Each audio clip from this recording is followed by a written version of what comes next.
Vamos orar. Pai querido, não podemos entender Tua palavra sem assistência de Teu Espírito, por isso suplicamos a direção dele. Sensibiliza nosso coração e que a semente de Tua palavra produza frutos para a vida eterna, em nome de Jesus. Amém. Amém. Amém. Vamos falar do batismo hoje.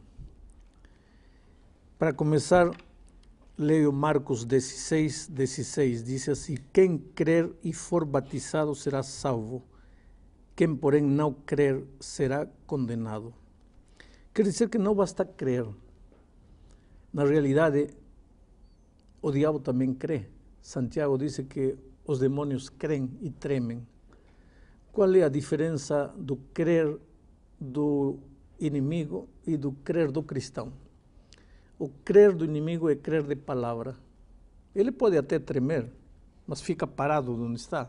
Não dá um passo para frente, não dá um passo para mudar a sua situação. Fica aí, crê, sim, bonito, maravilhoso, concordo, mas não se mexe. Já o cristão, ele crê e dá um passo para frente. Ele crê e se batiza. Eu digo que o diabo tem pavor de água. Ele não se batizaria nunca. Ele só crê, ele não se batiza. Já o cristão diz, aqui o texto diz, o que crer e for batizado, esse será salvo. Não basta crer, é preciso crer e ser batizado.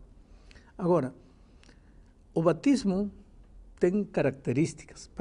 Para ser um batismo bíblico, autêntico, verdadeiro, tem algumas características. E vou analisar essas características. A primeira característica, quem crer e for batizado. Para ser batizado no batismo autêntico, bíblico, verdadeiro, a pessoa primeiro tem que crer. Tem que crer. Se não crê, não pode ser batizado. A minha pergunta é, um nenê de 4 meses pode crer? Agora, se não pode crer, não pode ser batizado. Biblicamente, não. Porque biblicamente só pode ser batizado aquele que crê. Segunda característica. Em São Mateus, capítulo 28, versículo 19, encontramos a missão que Deus deu à igreja. Diz, ide, portanto, fazei discípulos de todas as nações, batizando-os em nome do Pai, do Filho e do Espírito Santo, ensinando-os a guardar todas estas coisas. Segunda característica, uma pessoa antes de ser batizada deve ser ensinada. Você pode ensinar um nenê de 2 meses? Meio difícil. Se não pode ser ensinado um nenê, como pode ser batizado? Porque a característica de um batismo bíblico verdadeiro é que primeiro tem que ser ensinado. Terceira característica, vamos a Atos, capítulo 2, versículo 38. Diz assim, respondeu-lhes Pedro, arrependei-vos e cada um de vós seja batizado em nome de Jesus Cristo, para a remissão de vossos pecados e recebereis o dom do Espírito Santo. Arrependei-vos. Antes de ser batizada, a pessoa deve arrepender-se. Agora, um nenê de 4 meses pode arrepender-se? De quê? Como? E se não pode arrepender-se, como pode ser batizado? Não pode ser batizado. No batismo bíblico, não pode ser batizado. Finalmente, uma característica física de forma de um batismo verdadeiro está em Romanos capítulo 6, a partir do versículo 3, diz assim, ou porventura ignorais que todos nós que somos batizados em Cristo Jesus somos batizados na sua morte? Fomos, pois, sepultados com ele na morte pelo batismo, para que como Cristo foi ressuscitado dentre os mortos pela glória do Pai, assim também andemos nós em novidade de vida. Quer dizer que o batismo, para ser bíblico, tem que ser um sepultamento debaixo da água, uma imersão completa debaixo da água, para que assim como Cristo ressuscitou dentre os mortos, nós também ressuscitemos das águas para uma vida nova. Quer dizer que o batismo, para ser bíblico, antes da pessoa ser batizada, tem que crer, tem que ser ensinada, tem que arrepender-se e tem que ser batizada por imersão. Pastor, Romanos capítulo 6, o senhor acabou de ler? 3, né? Não, 6, 6, né? 3. Isso. Dá para a gente entender essa ideia da imersão por inferência. Teria algum outro exemplo na Bíblia que o senhor poderia dar para a gente? Sim. Porque Em existem Atos... 2 tipos, né? Não é 2 tipos. duas formas, como eu já vi. Uma é um pouquinho de água na cabeça, que seria a aspersão. E existe esse que o senhor está falando, que é a imersão.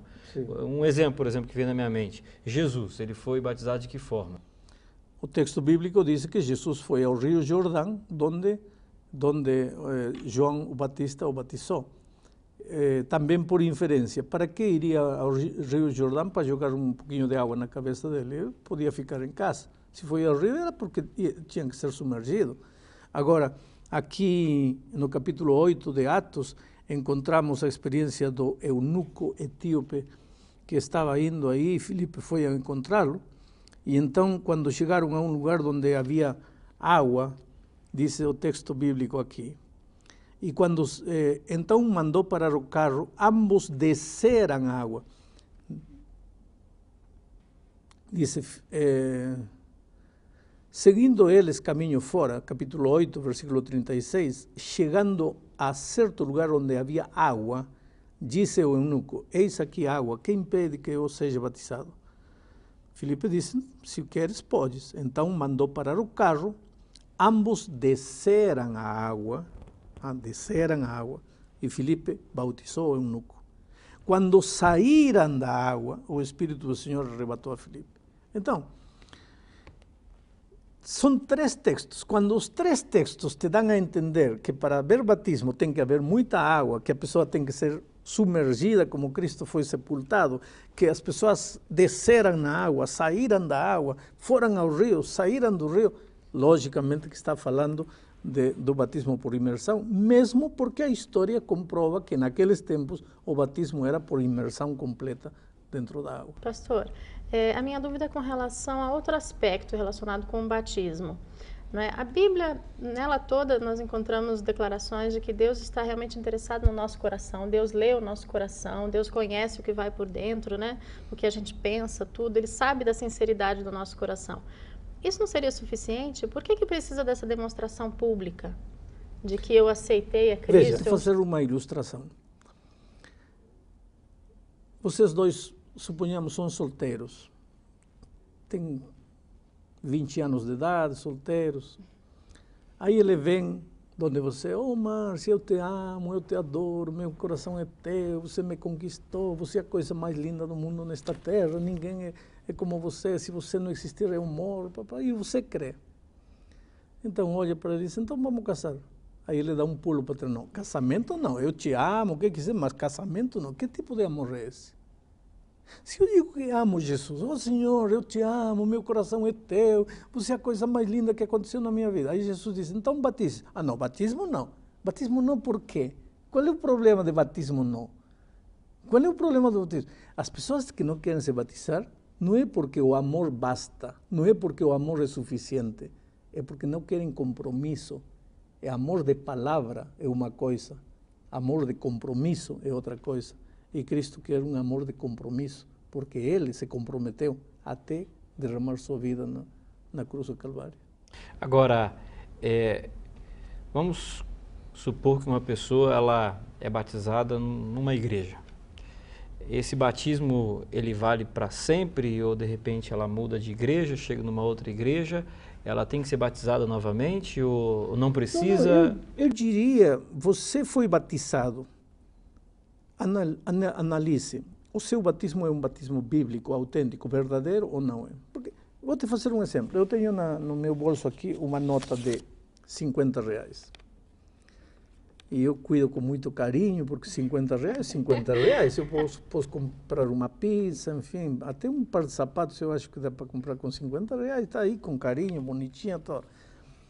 Aí um dia começo a estudar com um grupo de amigos e eles me dizem, vou te mostrar as características de uma nota de R$50 verdadeira. Primeira característica, tal, não tem. Segunda característica, tal, não tem. Terceira característica, tal, não tem. Quarta característica, tal, não tem. Quanto vale minha nota? Nada.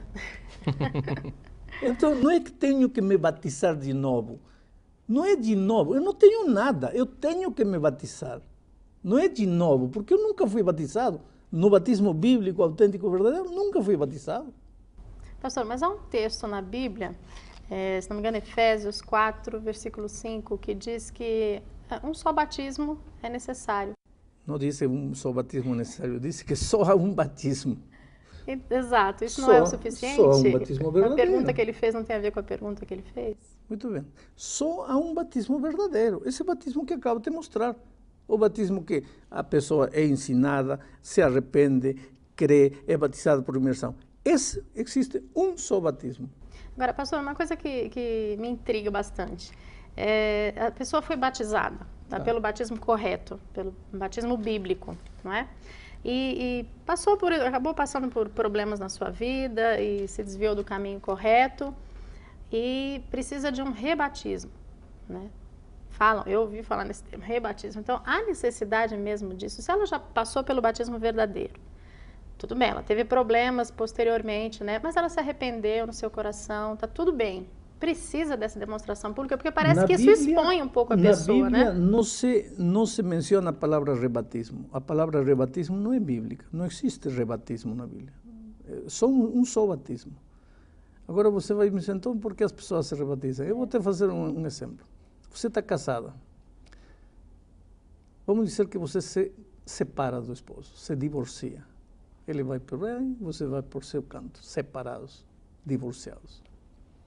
Aí um dia, chegam à conclusão de que erraram se divorciando, porque vocês se amam, descobrem que se amam. Aí voltam a se procurar. E aí, vão casar ou vão recasar? Me diz, vai recasar ou vai casar? Casar, né? Lógico, porque não existe recasamento. É igual. Se uma pessoa vai a Cristo, se batiza, tudo bem, maravilhoso. Aí um dia sai e vive uma vida perdida. Aí um dia quer voltar, vai batizar ou vai rebatizar? Não existe. A vida passada é vida passada. Coisas boas, coisas más é passado. Nasceu de novo em Cristo, vai se batizar. Existe um só batismo. O batismo que é quando você entrega a vida a Cristo. Nada mais. Pastor, vamos supor que eu chego agora numa igreja, estou convencido que preciso me batizar. Eu posso entrar na primeira igreja e me batizar ali? É assim? Ou tem que fazer alguma coisa? Eu preciso ter alguma atitude anterior ao batismo? Ou é realmente só chegar na igreja e falar assim, eu quero me batizar? Para você se batizar, precisa reconhecer que é um pecador, confessar seus pecados, arrepender-se de seus pecados, e arrependimento envolve sentir dor pelo que você fez e afastar-se daquilo que você fez.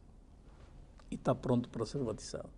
Na Bíblia encontramos inúmeros casos de pessoas que viveram uma vida torta completamente, de repente se encontraram com Cristo, reconheceram seu estado de pecaminosidade, confessaram seu pecado, se arrependeram, abandonaram seu pecado e se batizaram. O ladrão na cruz é o único que não foi batizado porque não teve tempo.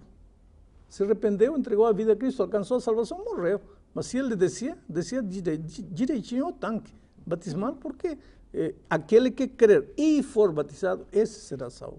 E o senhor estava falando sobre a questão de uma criança de 4 meses, não consegue compreender a mensagem, essas coisas todas, né?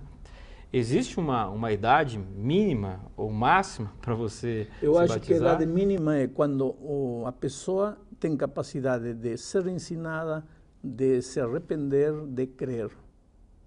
E qual seria essa idade? 10, 12 anos, talvez, já a pessoa tem noção das coisas, isto é certo, isto é errado, estou arrependido do que fiz, enfim, é consciente do que está fazendo. O batismo bíblico tem que ser um batismo consciente, não pode ser algo que te fazem a despeito da tua vontade. Você tem que querer, você tem que decidir por isso. Pastor, na prática, muda alguma coisa depois da cerimônia batismal? Na prática, não muda nada. Em realidade, o batismo é uma declaração pública de um amor maravilhoso que você sente por Cristo no momento que encontrou Ele na vida. É uma demonstração pública e, para os seres humanos, a partir desse momento, você passa a formar parte da Igreja de Deus. Teu nome é registrado no livro e tudo, no livro da Igreja aqui na Terra. É uma declaração pública, é uma exteriorização. É dizer publicamente, eu amo Jesus e quero viver para Ele o resto da minha vida. Isso é o batismo. Tem pessoas que se preocupam Eu conversando com amigos já encontrei gente pensando assim, porque o texto bíblico é claro, como o senhor leu, né? Quem crer e for batizado. Uma pessoa que não teve tempo de ser batizado, né? Infelizmente faleceu antes, mas aceitou a Cristo, ou a pessoa que não tem condições de passar por uma cerimônia batismal, como é que... Era uma cruz. Não teve condições de passar pela cerimônia batismal, mas está salvo, porque creu e não teve condições. Agora, esse já não é o caso de quem crê, tem condições, tem tempo e não se batiza porque não quer. Uma limitação, por exemplo, pastor, aí, a pessoa crê, ela quer ser batizada, mas ele é um garoto aí de 15, 16 anos que o pai e a mãe não permitem que ele seja batizado. O que o senhor diria aí no caso desse? São circunstâncias que impedem ele de tomar o batismo. É como o caso do ladrão na cruz, estava impedido pelas circunstâncias, cravado aí não podia descer, mas se estivesse solto ele se batizaria. Mas uma mulher, que o marido não deixa com que ela se batize, o senhor acha que ela não precisa ser batizada? Uma mulher já não é uma criança de 8 anos a quem o pai disse, pelo qual o pai é responsável. Uma mulher é um indivíduo, um ser humano que tem decisão, tem capacidade de decidir. E ela tem que decidir. E muitas vezes, na vida espiritual, a gente precisa decidir a despeito de algumas perdas. Pastor, com relação às crianças, o senhor citou e agora me despertou uma dúvida. Crianças muito novas, às vezes 7, 8 anos, eles não têm plena consciência do que é exatamente o batismo na vida deles, não é? E se eles querem ser batizados, eles vêm na igreja, como é que os pais devem agir? Não. A experiência de uma criança de 10 anos não vai ser a experiência de uma mulher de 40 anos. A experiência espiritual de uma mulher de 40 anos é a experiência espiritual de 40 anos. A experiência espiritual de uma criança de 10 anos é a experiência espiritual de 10 anos. Mas não me diga que uma criança de 10 anos não tem consciência do que está fazendo. Completamente sabe o que está fazendo. Porém, o batismo não é dependendo da idade. Pode ser que com 15 anos um garoto não amadureceu, não tem consciência de nada. E pode ser que com 9, 10 anos um garoto já tem consciência do que está fazendo. Isso depende do estado de maturidade de cada um. E dentre dos valores de batismos, é mais importante o batismo nas águas ou o batismo pelo Espírito Santo? O batismo das águas é o batismo do Espírito Santo quando é feito de todo o coração. Não há diferença, não é este batismo. Agora, se você está vivendo em pecado e para aparentar, por alguma conveniência humana, você se batiza vivendo em pecado, está sendo batizado pelas águas diante dos homens, mas não está sendo batizado pelo Espírito e teu nome não está sendo escrito nos livros da vida, porque Deus sabe. Quem escreve teu nome no livro da igreja aqui é o secretário, um ser humano que não conhece nada. Mas quem escreve teu nome no livro da vida é Jesus, que sabe tudo. Portanto, eu posso enganar o ser humano, mas não posso enganar a Deus. O ideal é que quando você se batiza na terra com sinceridade, na água, está sendo batizado pelo Espírito Santo também. Certo. E quando eu recebo esse batismo, acontece alguma coisa no céu de especial no ato do batismo? Existe algum marco? A festa, né? Nos céus. Quando Cristo foi batizado, a voz de Deus se ouviu no ar, dizendo: "Este é meu filho amado, em quem tenho complacência". Eu acho que quando um cristão é batizado na terra, há festa nos céus, os anjos cantam, porque foi por um pecador que o Senhor Jesus morreu, e agora esse pecador publicamente está declarando que crê em Jesus e que quer viver com Ele. Tem que haver festa no universo inteiro. E eu quero terminar dizendo para você que se você ainda não tomou o passo do batismo, não tomou a decisão, hoje é o dia de Boa Nova. Não deixa para amanhã. Sabe, talvez um dos maiores pecados do ser humano é a procrastinação, quer dizer, o adiar. Não amanhã, não quando terminar meus estudos, não quando me casar, não quando me aposentar. E de repente, antes que tudo isso, a morte te surpreende numa volta da esquina e você está perdido. Por isso a Bíblia diz: hoje é o dia de Boa Nova, hoje é o dia da salvação. Se você ama Jesus, se você entendeu que Jesus te ama, qual é o problema? Batize-se, una-se ao povo de Deus e prepare-se para a volta de Cristo.